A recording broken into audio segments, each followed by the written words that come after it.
নমস্কাৰ বন্ধুসকল, আজি অশোক অষ্টমী নিমাতী ঘাটলৈ অজস্ৰ মানুহ আহিছে আৰু কি কাৰণে ইয়াত ৰাইজ সমাবেত হয় আজি অশোক অষ্টমীৰ দিনা আপোনালোকক সম্পূৰ্ণ দেখুৱাবলৈ চেষ্টা কৰিম। তেনেহ'লে আহকচোন এই ভিডিঅ'টো আৰম্ভ কৰোঁ। অশোকা অষ্টমী হিন্দুসকলৰ এক ধৰ্মীয় উৎসৱ। এই দিনটোত ব্ৰহ্মপুত্ৰৰ জন্মতিথি আৰু গংগাক আদি কৰি পুণ্যতীৰ্থবোৰ সেইদিনা ব্ৰহ্মপুত্ৰত মিলিত হয় বুলি বিশ্বাস আছে। এই দিনটোত ব্ৰহ্মপুত্ৰত পবিত্ৰ স্নান কৰিলে আৰু মৃতকৰ আত্মাৰ সন্তোষৰ বাবে তেওঁৰ অস্থি উটুৱালে উৰেটো জীৱন পুণ্য লাভ হয় আৰু অন্তৰৰ যি সুখ সেয়া নাইকিয়া হয় বুলি বিশ্বাস আছে। সেইবাবে এই দিনটোত ব্ৰহ্মপুত্ৰৰ পাৰত অগণন ভক্তৰ সমাৱেশ ঘটে। যিহেতু ইমান ভক্তৰ সমাৱেশ ঘটে সেইবাবে ইয়াত দোকান পোহাৰ মেলা আদি বহা দেখা যায়। এই অশোক অষ্টমীৰ তিনিটা পৌৰাণিক কাহিনী আছে, আহকচোন আমি কাহিনীকেইটা জানো।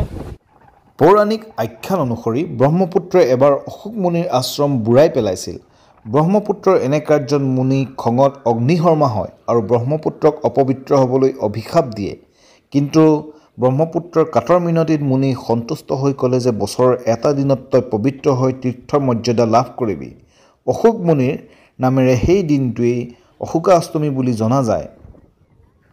দ্বিতীয়টো কাহিনী হৈছে পৰশুৰামে ব্ৰহ্মপুত্ৰক ব্ৰহ্মকুণ্ড বা মানস সৰোবৰৰ পৰা বোৱাই আনি কামাখ্যাধাম পোৱাইছিলেহি।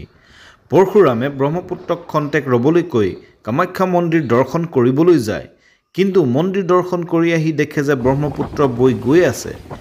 এই কথাতে খঙত অগ্নিশৰ্মা হৈ পৰশুৰামে তোৰপাৰত কোনো তীৰ্থ নঘটক বুলি অভিশাপ দিয়ে।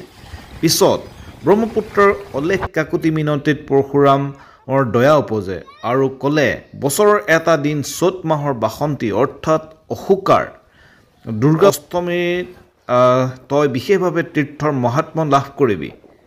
দেৱী অশোকা নামেৰে এই তিথিৰ নাম অশোকা অষ্টমী। আৰু তৃতীয়টো আখ্যান মতে এই দিনটোতে ৰামায়ণত দেৱী সীতাৰ জন্ম হৈছিল আৰু সেয়ে এই তিথিক সীতাষ্টমী নামেৰে জনা যায়। প্ৰবাদ মতে এই দিন গংগা নদীৰ পানী উজাই আহি ব্ৰহ্মপুত্ৰৰ পানী পবিত্ৰ কৰে বুলি কোৱা হয়। এইদিনা ব্ৰহ্মপুত্ৰত স্নান কৰিলে গংগা স্নানৰ পুণ্য লাভ হয় বুলি বিশ্বাস আছে।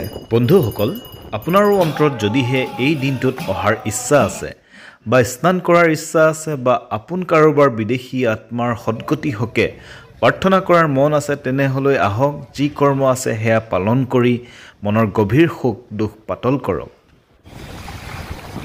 বন্ধুসকল, মোৰ এই ভিডিঅ'টো চাই কেনেকুৱা পালে জনাবলৈ নাপাহৰিব আৰু মোৰ এই চেনেলটোক ছাবস্ক্ৰাইব কৰিবলৈ নাপাহৰিব। পুনৰ এটা নতুন ভিডিঅ'ক লগ পোৱাৰ আশাৰে আজিলৈ আহিছোঁ। ধন্যবাদ।